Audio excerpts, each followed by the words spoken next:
بسم اللہ الرحمن الرحیم الحمدللہ رب العالمین والصلاة والسلام علی سید الانبیاء والمرسلین اللہم صلی وسلم دائما ابدا علی حبیبک خیر الخلق کلہم وعلی آلہ واصحابہ وبارک وسلم۔ اللہ تعالیٰ کے بے حد و بشمار احسان کہ اس نے ہمیں زندگی میں ایک بار پھر ماہ رمضان عطا فرمایا۔ ہمارا سلسلہ ہے ایاک نستعین۔ اس سلسلے میں ہم رمضان کے دوسرے روزے کی نسبت سے حاضر ہیں۔ اللہ تعالیٰ ہمیں رمضان کی کما حقہ برکتیں حاصل کرنے کا موقع عطا فرمائے، کیونکہ یہ نیکیوں کی کان ہے اور اس میں جتنا ہو سکے ہم نیکی کے کاموں میں آگے بڑھیں۔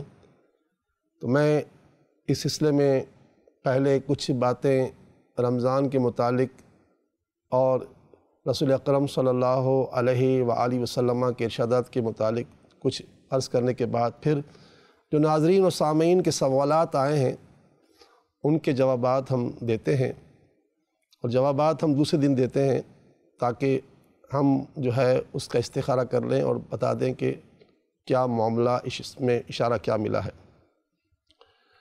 ہمارے پیارے آقا صلی اللہ علیہ وسلم کے ارشادات سے یہ بات پتہ چلتی ہے کہ رمضان کا مہینہ اس میں صدقہ افضل ہے۔ یعنی یہ ویسے تو صدقہ و خیرات تو بہت ہی عظیم ترین نیکی ہے کہ حدیث پاک میں آتا ہے کہ صدقہ جو ہے وہ شر کے 70 راستے روک دیتا ہے۔ یعنی آپ سوچئے کہ اگر میں نے اگر صبح ایک روٹی بھی اللہ کی راہ میں کسی سائل کو دے دی تو 70 افراد بھی اگر ہمارے اوپر بندوق تان کے کھڑے ہو گئے کسی کی گولی نہیں چلے گی، اگر ہمارا یقین ہے تو صدقہ بہت بڑی نعمت ہے۔ مگر خاص کر کے رمضان میں اور بالخصوص ان دنوں میں جب لاک ڈاؤن کی وجہ سے اس وطن عزیز کے تقریباً 10 کروڑ افراد ایسے ہو گئے ہیں کہ جن کے گھر میں اتنی تنگی آ گئی ہے کہ شاید وہ ہاتھ پھیلا دے تو بھی یعنی کہ کوئی عجب نہیں۔ تو بہرحال یہ کہ ہم اپنے صدقات و خیرات کے ذریعے سب سے پہلے اپنے اطراف کے ماحول کو درست کریں۔ اللہ تعالیٰ ہماری مدد فرمائے۔ میں انشاءاللہ اس موضوع پر بات کرتا رہوں گا جیسے جیسے اللہ تعالیٰ نے مجھے موقع دیا۔ ہماری ہر بات کے پیچھے ثواب کا تصور ہوتا ہے کہ ہم کوئی بات ثواب کے علاوہ کریں، اللہ میں سے بچائے۔ چنانچہ یہ بات بھی میں نے ثواب کی نیت سے کی ہے۔ اچھا، میرے پاس سوال ہے محمد ہارون کا۔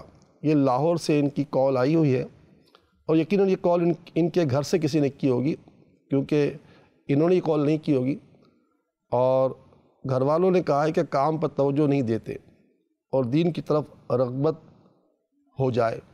یہ اچھی بات ہے، کیونکہ دیکھیں والدین اگر ہمیں کال کرتے ہیں کہ میرا بچہ نماز نہیں پڑھتا تو یہ بہت اچھی بات ہے، کیونکہ اللہ تعالیٰ کا فرمان ہے یا ایھا الذین آمنوا قوا انفسکم واہلیکم نارا، اے ایمان والو اپنے آپ کو اور اپنے گھر والوں کو جہنم کی آگ سے بچاؤ۔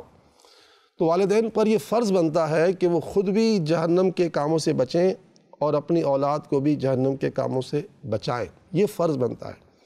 اگر میں نماز پڑھوں گا تو مجھے نماز کے لیے کہنے میں ہمت ہوگی۔ خدا نخواستہ میں فجر میں سوتا رہا تو میرے بچے سوتے رہیں گے، میری بیوی سوتی رہے گی۔ صبح اٹھ کر بھی کہوں گا تم نے نماز کیوں نہیں پڑھی؟ تو کہیں گے ابا آپ نے تو خود نماز نہیں پڑھی۔ بیگم سے کہا تم نے نماز کیوں نہیں پڑھی؟ تو کہیں گے تم بھی تو نماز نہیں پڑھتے ہو۔ مقصد کہنے کا یہ کہ ہم جب کوئی اچھا عمل کرتے تو کسی کو کہنے میں ہمیں ہمت ہوتی ہے۔ تو ہارون کے لیے جو استخارہ کیا گیا تو اس کے پیچھے کوئی اشارہ نہیں ملا کہ خدا نخواستہ یہ جو کام پہ توجہ نہیں کرتے ان پر کوئی نظر ہے، کیونکہ نظر حق ہے، نظر لگتی ہے۔ تو ان کے گھر والوں کو میں کہوں گا کہ وہ دین کی طرف ان کی رغبت ہو جائے اور کام پر توجہ دیں۔ اس کے لیے دو باتیں۔ دین کی رغبت کا بہترین ذریعہ ہے اللہ تعالیٰ کا ایک نام ہے حمید، یا حمید حمید کے معنی ہوتے ہیں تعریف کی ہوئی ذات۔ یعنی اگر ہم اللہ کا یہ نام ورد زبان بنا لینا تو گویا ہمارا یہ حل ہوگا کہ ہماری ذات ایسی ہو جائے گی کہ لوگ کہیں گے یار یہ کیسا اچھا انسان ہے۔ تو 90 مرتبہ میں ہارون کے گھر والوں کو کہوں گا کہ 90 مرتبہ یا حمیدو یا حمیدو یا حمید اللہ کا یہ نام پڑھ کر پانی میں دم کر کے افطاری میں پانی رکھ دیں، پانی پی لیں، آپ بھی پی لیں، سب پی لیں، کیونکہ یہ نام کوئی کام بگڑنے نہیں دیتا، سارے کام بنا دیتا ہے۔ تو ایک تو یہ ہے یا حمیدو والا وظیفہ کہ جس سے مطلب یعنی کہ جو ہے انسان میں جو ہے درستگی پیدا ہوتی ہے، بری خصلتیں ختم ہوتی ہیں۔ اور دوسرا یہ کہ اہدنا الصراط المستقیم، یہ نماز کے بعد 11 مرتبہ پڑھ کے دعا کریں، اہدنا الصراط المستقیم، اے اللہ میں سیدھے راستے پر چلا۔ یہ پڑھ کر دعا کریں گے تو انشاءاللہ تعالیٰ مجھے امید ہے کہ ہم خود بھی اور گھر والے جن کے لیے ہم نے یہ سوال پیش کیا ہے، سب کو اللہ تعالیٰ جو ہے سیدھے راستے پر چلنے والا بنائے گا۔ اور اسی کے لیے تو ہم پیدا ہوئے ہیں، ہماری پیدائش کا مقصد یہی ہے کہ ہم سیدھے راستے پہ چلیں۔ اور ہمیں ہر نماز میں اللہ تعالیٰ ہر رکعت میں یہ کہلواتا ہے کہ میرے بندے مجھ سے کہو اہدنا الصراط المستقیم صراط الذین انعمت علیہم۔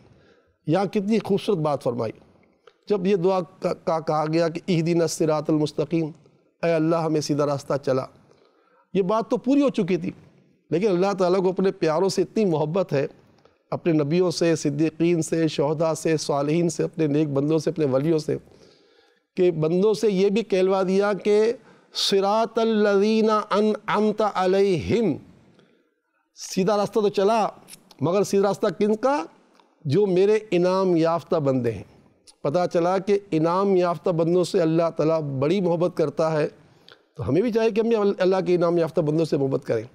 ہم کہیں گزر رہے ہوتے ہیں تو کوئی اللہ کے ولی کا مزار آ جاتا ہے، ہم کراچی میں عبداللہ شاہ غازی اور بڑی بڑی شخصیتوں کے مزار آتے ہیں، جب گزر رہے ہوں تو گاڑی میں ہوں تو سر جھکا کر السلام علیکم یا ولی اللہ کہہ دیا کریں۔ یہ عقیدت کا اظہار جو ہے یہ انسان کو آخرت بڑا فائدہ پہنچائے گا، کیونکہ حدیث پاک میں آتا ہے کہ جو جس سے محبت کرتا ہے قیامت کے روز اس کے ساتھ اٹھایا جائے گا۔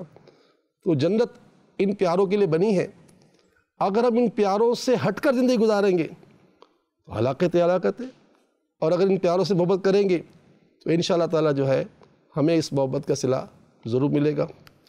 اچھا، اس کے بعد ہے محمد احمد، یہ بچہ 5 برس کا ہے، ڈرتا بھی ہے، چونکتا بھی ہے، اور یہ کال آئی ہے لاڑکانہ سے۔ جی، اس بچے کے بارے میں بھی استخارہ کیا گیا ہے، اس کے پر کوئی اثرات کا اشارہ نہیں ہے، کوئی عملیات کا یا نظر بد کا نہیں ہے۔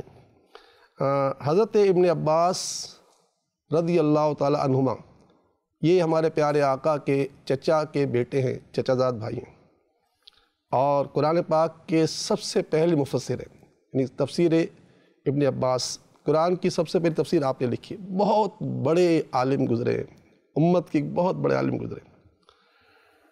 آپ فرماتے ہیں کہ بچہ ڈرتا ہو، روتا ہو، باری کا بخار آتا ہو، تو 15واں پارہ جو ہے 15واں پارہ، اس میں سورہ کہف ہے۔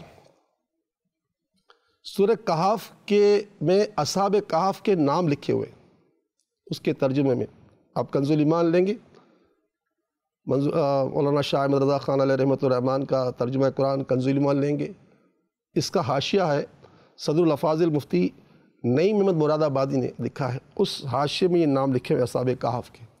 وہ اصحاب کہف کے نام لکھ کر کاغذ کو فولڈ کر کے اس کا تعویذ بنا لیں، بچوں کو پہنا دیں، تو انشاءاللہ تعالیٰ نہ بچہ چونکے گا نہ ڈرے گا۔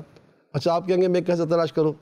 اس کا بڑا آسان طریقہ ہے، الحمدللہ ہم پوری دنیا میں سمجھ لو مشرق مغرب شمال جنوب میں اصحاب کہف کے نام کی تعویذات بھجواتے رہتے ہیں، تو اگر آپ لاڑکانہ سے مجھے خط لکھ دیں گے تو آپ کو بیٹھے بیٹھائے میرا تعویذ مل جائے گا انشاءاللہ تعالیٰ۔